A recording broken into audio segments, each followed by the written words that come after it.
ဘဝမှာတွေ့နေရတဲ့အတွေ့အကြုံတွေရင်ဆိုင်နေရတဲ့အဖြစ်အပျက်တွေဟာအလုံးဟာကိုယ်စိတ်တိုင်းကြပါစေမယ်ဆိုတဲ့အနေအထားမျိုးရှိပါသလားမရှိမတော့ဟုတ်လားအကြောင်းအားလည်းဆိုတော့သူဖြစ်ချင်လို့ဖြစ်နေတာလေကိုယ်စိတ်တိုင်းကြကိုယ်မြင်ခွင့်ပေးမှာမဟုတ်ကိုယ်စိတ်တိုင်းကြကြားခွင့်ပေးမှာမဟုတ်ကိုယ်စိတ်တိုင်းကြတွေ့ခွင့်ပေးမှာမဟုတ်သူအခြေအနေရတွေ့နေရကြုံနေရတာမမြင်ကျင်တာတွေလည်းမြင်ရမှာပဲမကြားကျင်တာတွေလည်းကြားရမှာပဲမတွေ့ကြုံလို့တာကိုလည်းတွေ့ကြုံရမှာပဲအဲ့ဒါလို့ဆိုရင်ဦးဇင်းတို့မှာသီးခံခြင်းဆိုတဲ့နော်ရင့်ကျက်တဲ့ဒီအည်အသွေးသာမပိုင်ဆိုင်ဘူးဆိုရင်ဘလို့မှအစင်မပြေနိုင်ဘူးဆိုတာကိုနားလည်ရမယ်ဟုတ်လားဒါကြောင့်အစင်မပြေတဲ့ကိစ္စတွေတွေ့လာတိုင်းကြုံလာတိုင်းရပါတယ်ထားလိုက်ပါဆိုတော့တာလေးကြော်လွှားသွားနိုင်ဖို့အရေးကြီးတယ်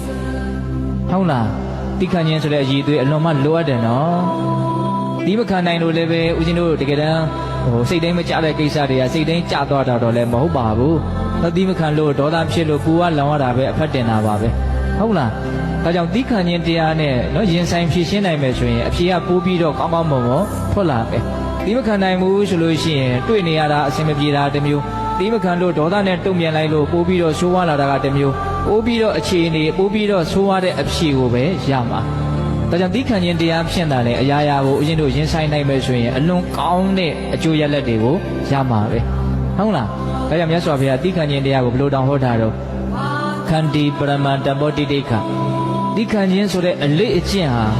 အလေးအကျင့်တကအလေးကျင့်တဲ့မှာအကောင်းဆုံးလေ့ကျင့်ပဲလို့ဟောထားတာလေ့ကျင့်တဲ့နဲ့နော်ငါဒီကနေ့နော်ဘလို့အစင်မပြေတာဝဲမြင်ရဘလို့အစင်မပြေတာဝဲကြားအရှိထဲကိုဒေါသဖြင့်မပူလောင်အောင်စေရဘူးဆိုတဲ့အဋ္ဌံမှုနဲ့လေ့ကျင့်ကြည့်ပါလား